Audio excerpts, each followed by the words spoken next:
भाजप बंडखोर उमेदवाराला कार्यकर्त्यांनी घरामध्ये कोंडलंय। अपक्ष उमेदवारी अर्ज दाखल केल्यानंतर आज माघार घेऊ नये म्हणून कार्यकर्त्यांकडून घरात साखळी कुलूप लावून त्या उमेदवाराला जेरबंद करण्यात आले। घोषणाबाजी करत निष्ठावंत कार्यकर्त्यांना डावलल्याचा आरोप करण्यात येतोय।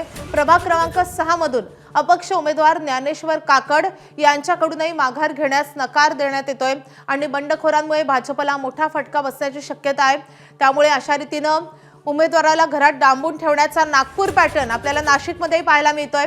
कारण नागपूरमध्ये देखील असंच एका उमेदवाराला त्याच्या कार्यकर्त्यांनी घरामध्ये डांबून ठेवलेलं होतं आणि त्यानंतर त्याचीच पुनरावृत्ती आज नाशिकमध्ये होताना दिसतेय आणि नाशिकमध्ये या उमेदवारानं त्यांचा अर्ज मागे घेऊ नये यासाठी कार्यकर्त्यांनी आता हे पाऊल उचललंय।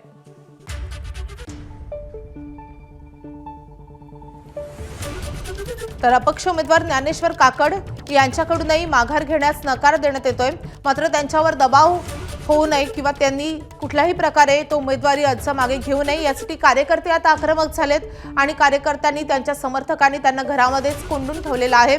खरं तर आता उमेदवारी अर्ज मागे घेण्यासाठी अवघा 1 तास उरलेला आहे। त्यामुळे आता कार्यकर्त्यांचा हा प्रयत्न सफल ठरतो की त्यांना माघार घेता येते, त्यांची माघार होते हे पाहणं महत्त्वाचं असणार आहे। मात्र नाशिकमध्ये देखील आपल्याला नागपूरप्रमाणे चित्र पाहायला मिळतंय। कार्यकर्ते आता आक्रमक झालेले आहेत। कार्यकर्ते त्यांच्या उमेदवाराची मनधरणी करतायत। आपले प्रतिनिधी मुकुल कुलकर्णी आपल्या सोबत आहेत। मुकुल, या कार्यकर्त्यांचं काय म्हणणं आहे आणि या अपक्ष उमेदवाराची काय भूमिका आहे?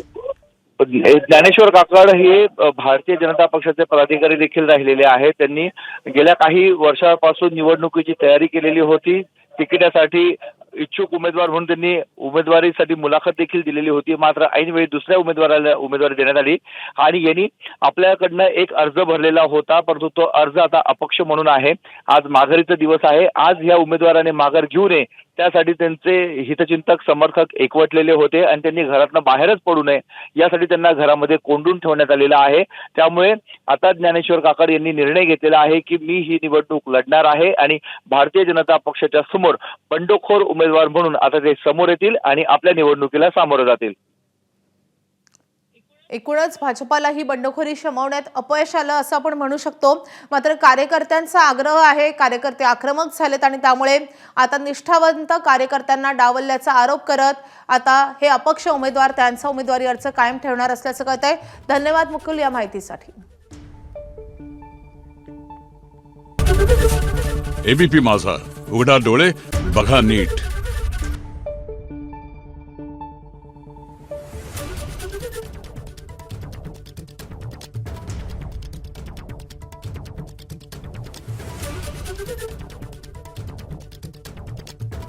Thank you.